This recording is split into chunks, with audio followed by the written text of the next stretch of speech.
Walking pneumonia, a sneaky health threat. Walking pneumonia is a milder form of pneumonia, often caused by the bacterium Mycoplasma pneumonia. Kids often bounce back quicker than adults do.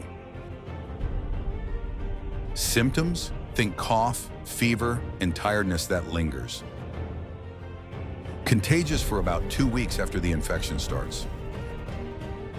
When to seek medical attention? Effective prevention includes: please note that walking pneumonia spreads through respiratory droplets. Walking pneumonia is typically treated with rest, fluids, and sometimes antibiotics if bacterial. Stay informed and share this video now.